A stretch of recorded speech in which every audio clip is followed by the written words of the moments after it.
One of the lessons that beekeeping has taught me is how to fail and keep getting back up. We all know that beekeeping is a roller coaster. There are days when you're kicking yourself for doing something wrong, or wondering why your bees are doing so poorly, or even worse, when you open up a colony to find out it is collapsing because of mites. I am saying all of this just to show you that you're not alone in this feeling.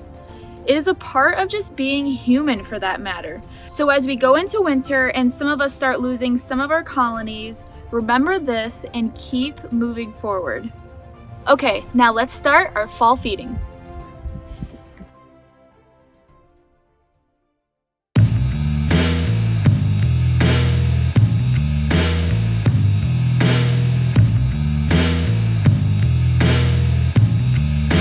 It is September 28th, which means that it's time to start looking at how heavy our colonies have and how much food they have for the winter. So today I'm going to show you what I'm doing to make sure that my colonies are up to weight in time for the cold months. So first I have one of these buckets. What I did, I got this style of a bucket from Barnyard Bees. It's absolutely genius, but all you do is you fill it up and you flip it upside down. And I drilled holes into it. They're all right here. Here, I'll show you. Ooh. Okay, so excuse that it's kind of dirty. I need to clean it. But I drilled little holes like all right here so that when you flip it upside down, it fills up this little tray and pretty much makes a like a bird feeder kind of thing, but of sugar water. So this is one of the things that I'm using. I'll show you guys everything else that I'm using to get my bees up to weight, but first let's fill this up.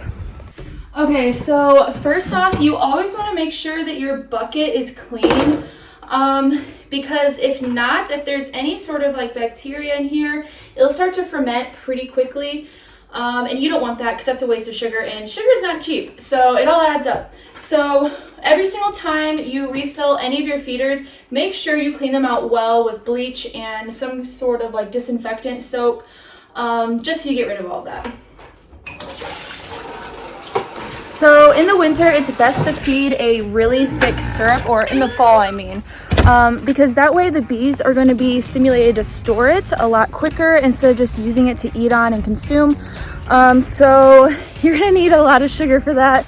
I like to use 2 to 1, but I don't really measure it. I just go off of the consistency and what it looks like. So yeah, every time I go to Walmart, I buy every single bag that they have in this size, because they have been out of stock repetitively because I always buy everything on the shelf. All right, so first, big pot, lots of water, and you're gonna wanna get the water boiling, because since you're trying to feed a thick syrup, it's gonna have to be really hot water in order for it to dissolve correctly and all the way, otherwise it's gonna crystallize. I've been trying to do it the lazy way and just using hot water out of my faucet, but yeah, it crystallized on me. So again, that's a waste of sugar and you don't want that. So I usually fill up a big, huge pot. I leave it on there just before it gets to boiling, and then I use that. Okay, and as for sugar, so I just made a full one of these just before this, and I used almost this entire bag. So like I said, I don't measure it out, and I'm probably gonna get a lot of hate from people saying you need to measure out your portions, but I just go based off of how thick it is, and the bees seem to like that pretty well.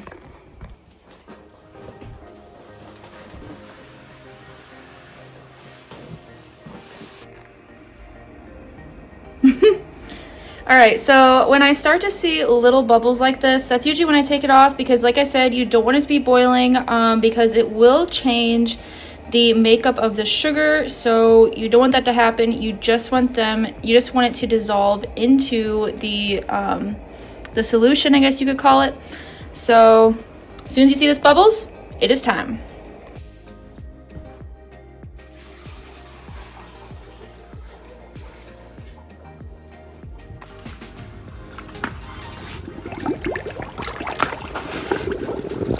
Word of the wise, make sure you use a very strong spoon. I've broke a couple of them doing this. So yeah.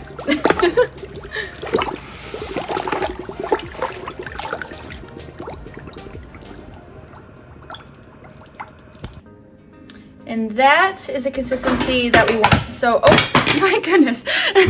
So I ended up pouring the rest of that bag in there. So see how it looks fairly thick and it's darker in color? This is the consistency that I am looking for, of more of a thicker syrup, but at the same time, it's not too thick. And all the sugar is dissolved. It looks nice and smooth. So now let's do the fun part and take them out to the bees. So you'll notice that I didn't add anything in that mixture except for water and sugar, and there's kind of a reason for that. So I have tried adding things like vitamin C or apple cider vinegar to the mixture. They say that both of these will help lower the pH because sugar is pretty acidic. So the idea is to lower the pH so that it's more similar to that of honey, so that the bees will then do better and perform better off of it, because they say it does impact the way their gut processes it and whatnot.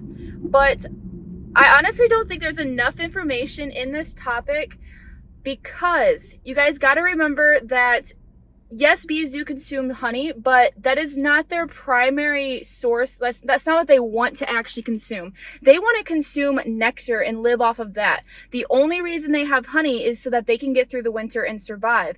But you'll notice during the regular year, the bees are not going to consume any honey because they don't want to unless they have to. So really, we need to be making our sugar water more similar to that of nectar. And from what I've read, all of the pHs vary dependent upon source. Some of them can have a lower pH.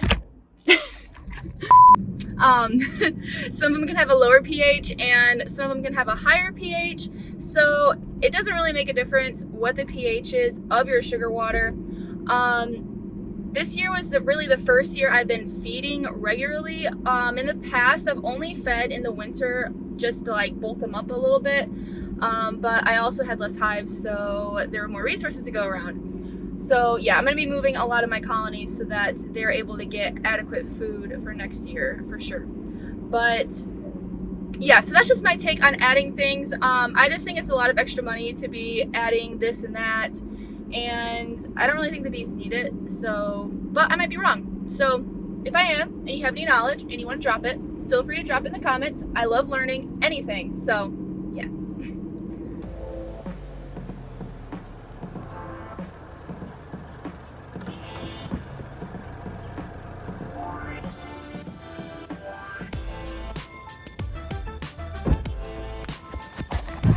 Okay, so now we're out to the bees, and it looks like they're really enjoying the sugar water that I put out earlier today for them.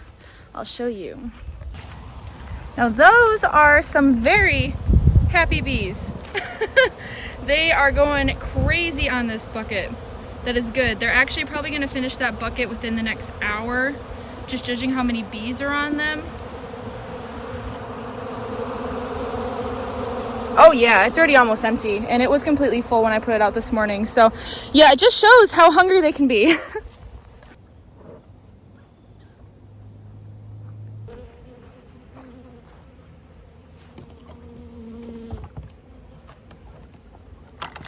Okay, so then as soon as you flip it upside down, it starts to fill up that little bottom tray, and then it'll start to leak a little bit until it catches enough air.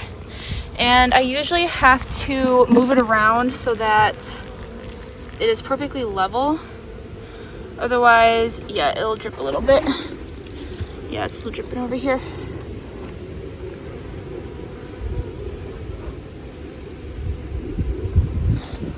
Yeah, see, it's always whichever side.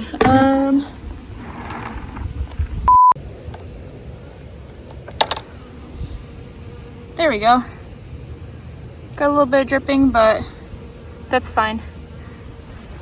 All right. Now, this isn't the only way that I am feeding right now. So what I've learned is if you want them to use it to actually store in the comb or actually draw comb. This is the secret to how I've been drawing comb so late in the year. I'm not doing it right now because it's kind of cold, but I was drawing comb all the way through around like the middle of September. So yeah, the secret is you need to feed them at a very, very high velocity so that it pretty much simulates a nectar flow. So they're like, oh my gosh, we have so much sugar, we need to do something with this. So they're going to draw out comb and they're going to find places to store it because they have nowhere else to put it. So I will do open feeding. I like to use 2 buckets so that I have lots going. I change these about every couple days. Well, if I'm being honest, sometimes I'm a little lazy. I really should probably do it every other day, but sometimes it's like once or twice a week that I change them. But this time of year, I'm gonna be changing them very frequently because they need to put some weight on. And I am also using these. Oh, my hands look gross from all the sugar and now they're all sticky. See how active they are right now? The temperature today is around 55, I believe. But because they have so much sugar coming in, they are going crazy, which is exactly what you want to see. And we do still have some pollen coming in. That is also a nice thing to see. Okay, so I don't have it in that one. Actually, I think it's in the bottom on that one. Nope.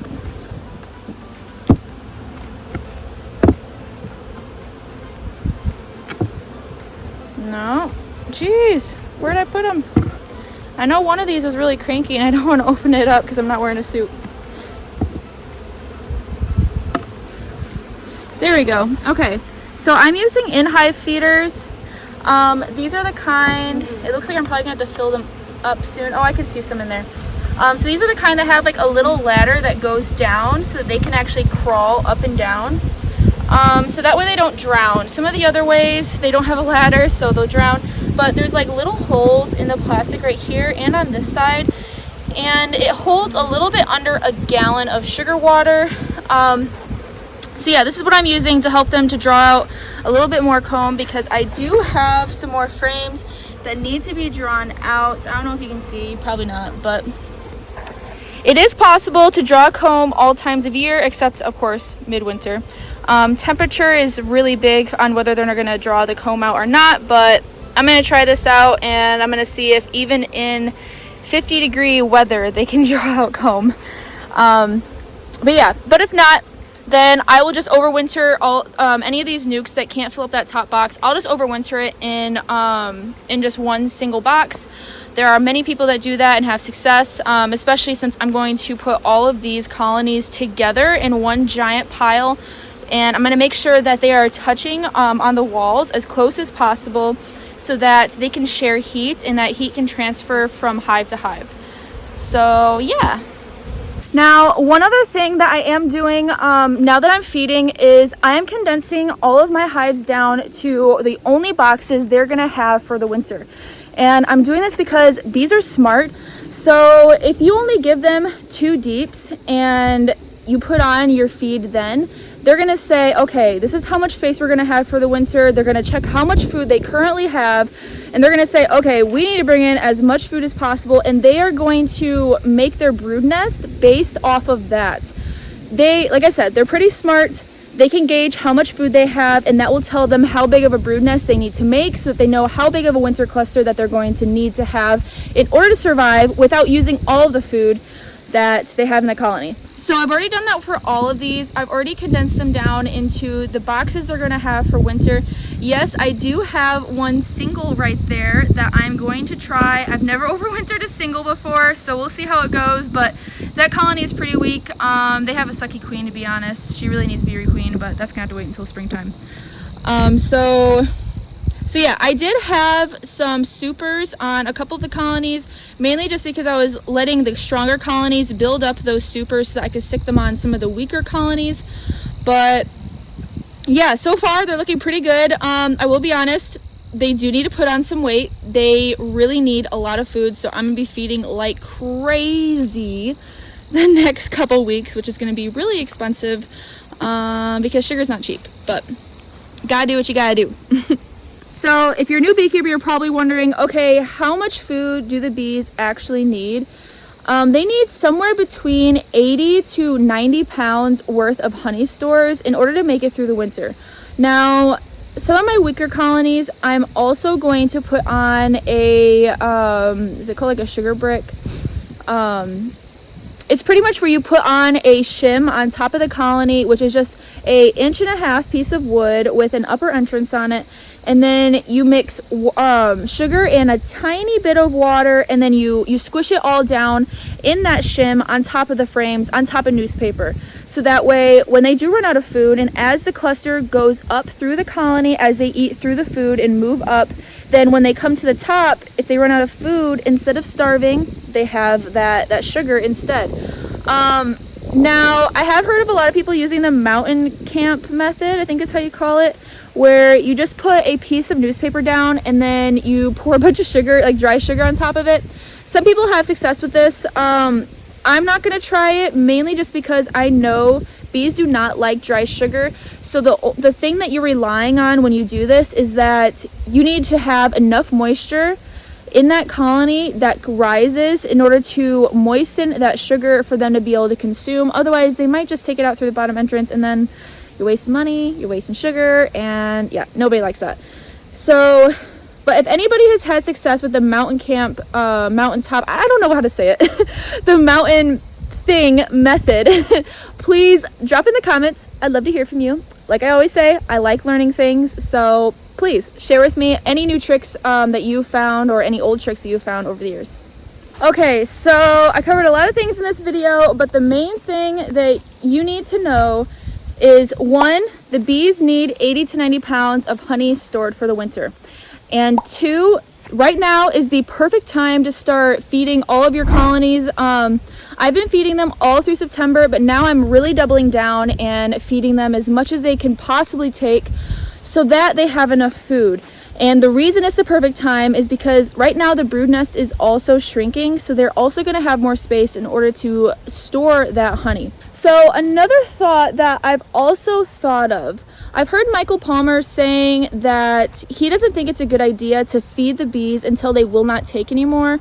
And the reason being that bees are like teenage boys at a buffet. This is his analogy that he always uses, that they will consume as much as they possibly can if it's laid out in front of them, and they just will not stop. They have absolutely no control. And bees are exactly like this. And so his idea is that when you feed them till they can't take anymore, they're going to overfill their area so there's no room for brood. But my thought with this, okay, so over the winter, they're going to be consuming all of that stored honey that they stored in the comb. So it's not going to be there anymore. So as they go through the hive and consume all of the honey, that's going to leave open, empty cells that they then in the springtime can use to grow the colony and put brood in instead. So I don't know. That's just my theory, but again, I need more experience to be able to say this is exactly how it is. This is just my theory. So yeah, I'm just going to feed them until I feel as though they have enough. Meaning that they have the second deep on top of them completely filled. So yeah, thanks for coming to my little lecture. That's what this pretty much felt like. Sorry there's so much talking today. So I hope this video was very informative for you and that you have a very successful winter. I know this time of year is so stressful, especially for new beekeepers.